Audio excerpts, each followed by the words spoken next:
అందరికీ వ్యవసాయం అదే సాక్షి ఆశయం. వ్యవసాయ రంగ స్పెషల్ సాగుబడిలోకి స్వాగతం. ప్లాస్టిక్ ప్లాస్టిక్ ప్లాస్టిక్ ఎటు చూసినా ప్లాస్టిక్. నిత్యం జీవితంలో ప్లాస్టిక్ వినియోగం నానాటికి పెరిగిపోతూనే ఉంది, ప్రమాదకర స్థాయిలో కొనసాగుతూ ఉంది. ప్లాస్టిక్ వ్యవసాయానికి చేస్తూ ఉన్న హాని కూడా అంతా ఇంత కాదు. పేపరు, చెక్క ఇంకా మిగతా ఘన పదార్థాల్లాగా భూమిలో కుళ్ళిపోయే లక్షణం ప్లాస్టిక్ లేదు. సేంద్రియ పదార్థంగా మారిపోకుండా వేల సంవత్సరాల పాటు అలాగే ఉండిపోయే ప్లాస్టిక్ కారణంగా భూమిలోకి వర్షం నీరు ఇంకిపోవటం తగ్గిపోతోంది.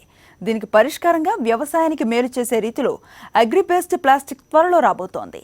ఆ వివరాలు ఇప్పుడు చూద్దాం.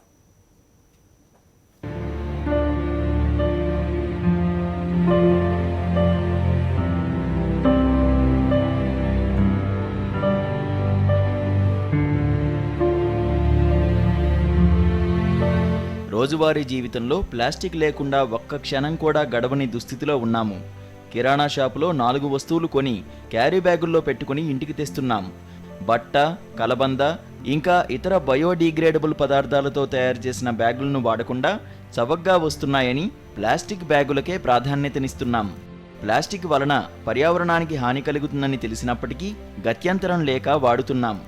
ఈ ప్లాస్టిక్ వందలాది సంవత్సరాల పాటు భూమిలో నశించిపోకుండా అలాగే ఉండిపోయి అనేక నష్టాలకు కారణమవుతోంది. దీనివలన నేల, నీరు కలుషితమై మానవాళికి పెనుముప్పుగా తయారవుతోంది. వ్యవసాయానికి కూడా ప్లాస్టిక్లు తీవ్రమైన నష్టం చేస్తున్నాయి. ఎక్కడ పడితే అక్కడ పేరుకుపోతున్న ప్లాస్టిక్ కవర్లను తిన్న పశువులు అనేకం మృత్యువాత పడుతున్నాయి. దాంతో ఎంతో విలువైన పశు సంపదను కోల్పోవాల్సి వస్తోంది. అంతేకాదు, ప్లాస్టిక్ అధికంగా చేరుతుండడం వల్ల వర్షం నీరు భూమిలోకి ఇంకడం తగ్గిపోతోంది. భూమిలో తేమ శాతం తగ్గిపోవడానికి ప్లాస్టిక్లు కూడా కారణమవుతున్నాయి. దీనిపైన తమిళనాడు రాష్ట్రంలో మధురైలోని కలసలింగం విశ్వవిద్యాలయంలో పనిచేస్తున్న ప్రొఫెసర్ వరదరాజులు ఏమంటున్నారంటే, మనకు మొదటి నుంచి అలవాటు అయిపోయాం. ఇప్పుడు మనకు ఉదాహరణ తీసుకుంటే టూత్ బ్రష్ చాలా పురాతన కాలం అయితే మనం వేపల్లో వాడేవాళ్ళం. ఇప్పుడు వేపల్లో వాడేవాళ్ళు ఎవరు లేరు. అంటే ఎక్కడో చాలా తక్కువ మనకి పల్లెల్లో కనబడచ్చు. ఇప్పుడు టూత్ బ్రష్ కావాలంటే మనకి కంపల్సరీగా ప్లాస్టిక్ వాడాల్సిందే. అంటే మనకి పార్ట్ అయిపోయిందనమాట. కానీ ఇప్పుడు మనం దాన్ని గుర్తించాలన్నమాట. మనకి దానివల్ల ఎఫెక్ట్స్ ఏమిటి అనేసి చాలా బ్యాడ్ ఎఫెక్ట్స్ ఉంటాయి ఈ కృత్రిమ ప్లాస్టిక్ల వల్ల. అంటే మనకి పెట్రోలియమే కాకుండా, దాని మీద భారమే కాకుండా మనకి పర్యావరణానికి చాలా హాని కలిగిస్తుంది. ఉదాహరణకు తీసుకుంటే మనకి క్యారీ బ్యాగ్స్ ఉన్నాయి. ఇవన్నీ కూడా మనం కృత్రిమ ప్లాస్టిక్లే. అంటే పాలిథిలిన్ కానివ్వండి. వీటికి ఉన్న మంచి లక్షణం ఏమిటంటే ఇది ఎయిర్ని కానీ గాలిని చొరనివ్వదు, ఈ నీటిని కూడా లోపలికి ప్రవహించనివ్వదు. దానివల్ల మనం ప్యాక్ చేయొచ్చు ఇది ద్రవ పదార్థాలు కూడా. కానీ మనం బయట పడేసినప్పుడు ఏమవుతుందంటే మనకి ఏదైనా వర్షం వచ్చిందనుకోండి, అది అలా ఉండిపోతుంది. సంవత్సరాలు, వేల సంవత్సరాల తరబడి అలాగే ఉంటుంది. దాని మీద ఏదైనా వర్షం వస్తే దాని లోపలికి వెళ్ళకుండా అక్కడే ఉండి అక్కడ మీకు ఈ మైక్రోబ్స్ కానివ్వండి, లేకపోతే బ్యాక్టీరియా ఇది గ్రో అయ్యే ఛాన్సెస్ ఎక్కువ ఉంటాయి. అంటే మనకి అది ఇండైరెక్ట్గా మనకి పర్యావరణానికి హాని, లేకపోతే మనకి ఆరోగ్యానికి హాని కలిగించే క్రిములను అది తయారు చేసే దానికి కేంద్రంగా కూడా అయిపోతూ వస్తుంది. అదే కాకుండా ఏమిటంటే ఇప్పుడు కొన్ని ఎనిమల్స్ అవి పొరబడి దాన్ని ఆహార పదార్థంగా తినేసే విధంగా కూడా ఉన్నాయి. ఆ విధంగా ఏమిటంటే తినడం వల్ల వాటికి ఉదర సంబంధమైన వ్యాధులు కానివ్వండి, లేకపోతే శ్వాస సంబంధమైన వ్యాధులు వచ్చి చాలా జంతువులు చనిపోతున్నాయి. ఈ నేపథ్యంలో ప్లాస్టిక్కు చెక్ పెట్టేందుకు అనేక ప్రయోగాలు చేస్తున్నారు ప్రొఫెసర్ వరదరాజులు.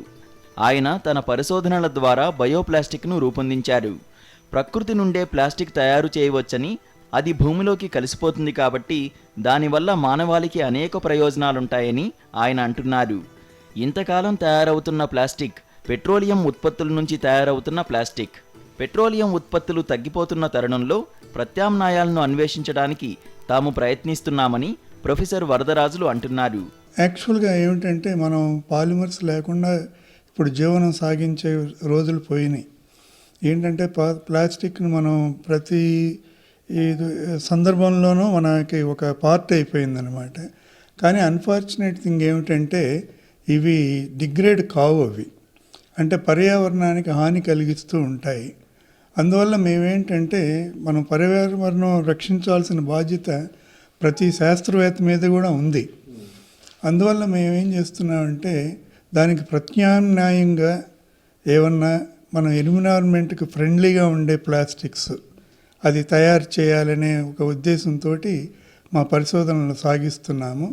అదే కాకుండా ఇప్పుడు దొరికే ప్లాస్టిక్లన్నీ కూడా ఈ పెట్రోలియం బేస్డ్ ప్లాస్టిక్స్. ఇవి మనకి తెలుసు, పెట్రోలియం అనేది తగ్గిపోతూ వస్తుంది. కొంతకాలం పోయిన తర్వాత మనకి ఎంత ఉంటుందో మనకు తెలియదు, వాహనాలకే సరిపోకపోవచ్చు. అటువంటప్పుడు ఈ ప్లాస్టిక్లో మనం వాడాలంటే చాలా కష్టం అవుతుంది. కాబట్టి ఇప్పుడే మనం దానికి ప్రత్యామ్నాయంగా మనం ప్లాస్టిక్ వేరే విధంగా మనం తయారు చేయగలిగితే మనం పెట్రోల్ మీద ఒక ప్రెజర్ కూడా మనం తగ్గించగలిగిన వారం అవుతామనే ఉద్దేశంతో మేము బయోడిగ్రేడబుల్ ప్లాస్టిక్స్ మీద పరిశోధనలు సాగిస్తున్నాము. ప్లాస్టిక్కు ప్రత్యామ్నాయంగా ప్రకృతి పరంగా లభించే పదార్థాల ద్వారా ప్లాస్టిక్ తయారు చేయడం పైన ప్రొఫెసర్ వరదరాజులు ప్రయోగాలు విజయవంతమవుతున్నాయి. వ్యవసాయ ఉత్పత్తుల నుంచి బయోడిగ్రేడబుల్ ప్లాస్టిక్ను తయారు చేశారు. గోధుమ, సోయా, పత్తి లాంటి పంటల నుంచి ప్రోటీన్ను వేరు చేయడం ద్వారా ప్లాస్టిక్ను తయారు చేయవచ్చని నిరూపించారు. బయోప్లాస్టిక్ తయారీకి వ్యవసాయ వ్యర్థ పదార్థాలు ఉపయోగపడతాయని ఆయన చెబుతున్నారు. చెరుకు పిప్పి నుంచి కూడా ప్లాస్టిక్ తయారు చేయవచ్చని ప్రయోగాత్మకంగా ఈయన నిరూపించారు. ఇలా తయారు చేసిన ప్లాస్టిక్ వాడకం తర్వాత 2-3 నెలల్లోనే కుళ్ళిపోయి భూమిలో కలిసిపోతుందని, పర్యావరణానికి మేలు చేస్తుందని వరదరాజులు వివరిస్తున్నారు. ఈ బయోడిగ్రేడబుల్ ప్లాస్టిక్స్ అనేవి ఆగ్రో బేస్డ్, పెట్రోలియం బేస్డ్ కాకుండా మనం పంటల నుంచి వచ్చే దాని నుంచి మనం ప్లాస్టిక్లుగా తయారు చేయవచ్చు. ఉదాహరణకి తీసుకుంటే మనకి దూది ఉంది చూసారా, అంటే అది సెల్యులోస్, దానిని మనం ఫిల్మ్ లాగా తయారు చేయవచ్చు. ఈ దూది అనేది రెన్యూవబుల్ సోర్స్, అంటే మనకి వస్తూనే ఉంటుంది, పంట పండిస్తుంటాం. కానీ పెట్రోల్ అనేది తరిగిపోతూ వస్తుంటుంది. కాబట్టి అదొక అడ్వాంటేజ్ ఇది మనం ఈ బయోడిగ్రేడబుల్ వాడడం వల్ల. ఈ దూదే కాకుండా మేము ఇంకా కూడా ఈ గోధుమ పిండి నుంచి ఒక ప్రోటీన్ ఐసోలేట్ చేసి, వీట్ ప్రోటీన్ ఐసోలేట్ అంటాము, దాన్ని కూడా ప్లాస్టిక్ కింద మేము తయారు చేసాము. తర్వాత సోయా ప్రోటీన్ ఐసోలేట్, అంటే సోయా పిండి నుంచి ప్రోటీన్ ఐసోలేట్ చేసి దాన్ని కూడా మనం ఫిల్మ్ లాగా తయారు చేసి దాన్ని మన క్యారీ బ్యాగ్స్ కూడా యూజ్ చేసి దానికి ఉపయోగించుకోవచ్చు. అదే కాకుండా మనం చెరకి పిప్పి ఉంటుంది, దాని నుంచి పాలీలాక్టిక్ యాసిడ్ అనే దాన్ని తయారు చేస్తున్నారు. దాని ద్వారా కూడా మనం ప్లాస్టిక్ తయారు చేసి ఇవన్నీ కూడా biodegradable plastics, agro based plastics. దీని మీద ఎక్కువగా మేము పరిశోధనలు చేస్తున్నాము. బయోడిగ్రేడబుల్ నానో కాంపోజిట్స్తో కూడిన ప్లాస్టిక్ వలన వైద్య రంగంలో ఎన్నో ఉపయోగాలు ఉన్నాయి. వేప, తులసి, పసుపు, కానుగ వంటి వాటికి బ్యాక్టీరియాతో పోరాడే లక్షణం ఉంటుంది. వీటి ద్వారా గాయాలను త్వరగా మాన్పించవచ్చు. యాంటీ బ్యాక్టీరియా లక్షణాలున్న పదార్థాలకు బయోప్లాస్టిక్ ఫిల్ములను జతచేస్తారు.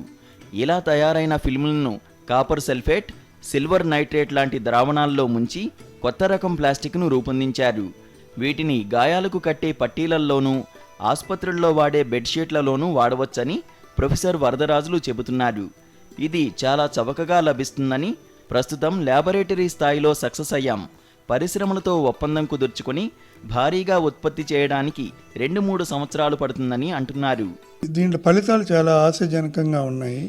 తర్వాత ఏంటంటే మేము చేసిన ఒక ప్రక్రియ చాలా చౌకైనది, చాలా సులభతరమైనది. అంటే మనకి అది కూడా తక్కువ కాస్ట్లోనే రావాలి.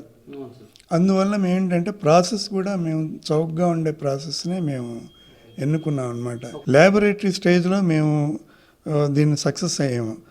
ఒక 2-3 సంవత్సరాల్లో దీన్ని మార్కెట్లో వచ్చేటట్టుగా, అంటే మేము ఒక ఏదైనా ఇండస్ట్రీతో అనుసంధానం అయ్యి, ఎందువల్లంటే మనకి ల్యాబ్లో ఈ మ్యానుఫ్యాక్చరింగ్ ఫెసిలిటీస్ ఉండవు. బెంచ్ స్కేల్ వరకు చేసాము. తర్వాత ఏంటంటే పైలట్ స్కేల్లోకి వెళ్ళాలి. పైలట్ స్కేల్లోకి వెళ్ళిన తర్వాత మనం దాన్ని మ్యానుఫ్యాక్చరింగ్ స్టేజ్కి తీసుకెళ్ళాలి. ఈ ప్రాసెస్ అంతటికి కూడా ఒక 2-3 సంవత్సరాలు పట్టే అవకాశం ఉందన్నమాట. ప్రొఫెసర్ వరదరాజులు చేసిన ప్రయోగాలకు ప్రతిష్టాత్మక రాయల్ సొసైటీ అవార్డు కూడా లభించింది. అన్నీ సవ్యంగా సాగితే మరో 3 ఏళ్లలో అగ్రి బేస్డ్ ప్లాస్టిక్ అందుబాటులోకి రాబోతోంది.